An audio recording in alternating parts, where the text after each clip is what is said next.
A reading from the Gospel of St. Mark at chapter 3. Another time Jesus went into the synagogue, and a man with a shriveled hand was there. Some of them were looking for a reason to accuse Jesus, so they watched him closely to see if he would heal him on the Sabbath. Jesus said to the man with the shriveled hand, "Stand up in front of everyone." Then Jesus asked them, "Which is lawful on the Sabbath, to do good or to do evil, to save life or to kill?" But they remained silent. He looked around at them in anger and, deeply distressed at their stubborn hearts, said to the man, "Stretch out your hand." He stretched it out, and his hand was completely restored. Then the Pharisees went out and began to plot with the Herodians how they might kill Jesus.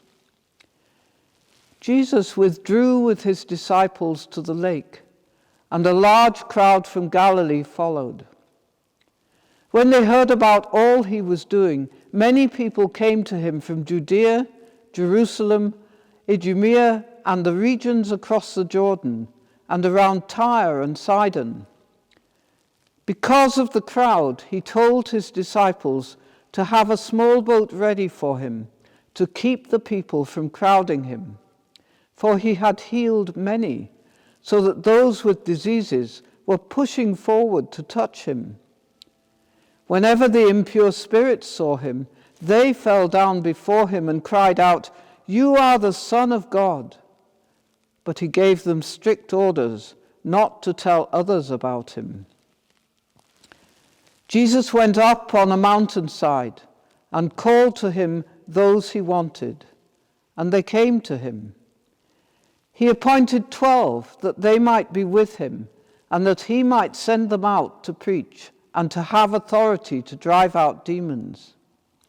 These are the 12 he appointed: Simon, to whom he gave the name Peter; James, son of Zebedee, and his brother John.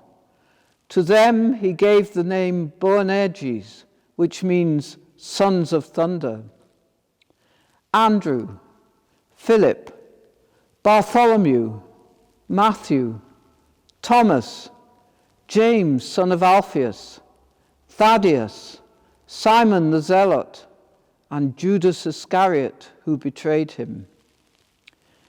Then Jesus entered a house, and again a crowd gathered, so that he and his disciples were not even able to eat. When his family heard about this, they went to take charge of him, for they said, "He is out of his mind." And the teachers of the law who came down from Jerusalem said, "He is possessed by Beelzebul. By the prince of demons he is driving out demons." So Jesus called them over to him and began to speak to them in parables. "How can Satan drive out Satan? If a kingdom is divided against itself, that kingdom cannot stand. If a house is divided against itself, that house cannot stand. And if Satan opposes himself and is divided, he cannot stand. His end has come. In fact, no one can enter a strong man's house without first tying him up. Then he can plunder the strong man's house. Truly, I tell you, people can be forgiven all their sins, and even slander they utter. But whoever blasphemes against the Holy Spirit will never be forgiven. They are guilty of an eternal sin. He said this because they were saying, "He has an impure spirit." Then Jesus' mother and brother arrived. Standing outside, they sent someone in to call him. A crowd was sitting around him, and they told him, "Your mother and brothers are outside looking for you." "Who are my mother and my brothers?" he asked. Then he looked at those seated in a circle around him and said, "Here are my mother and my brothers.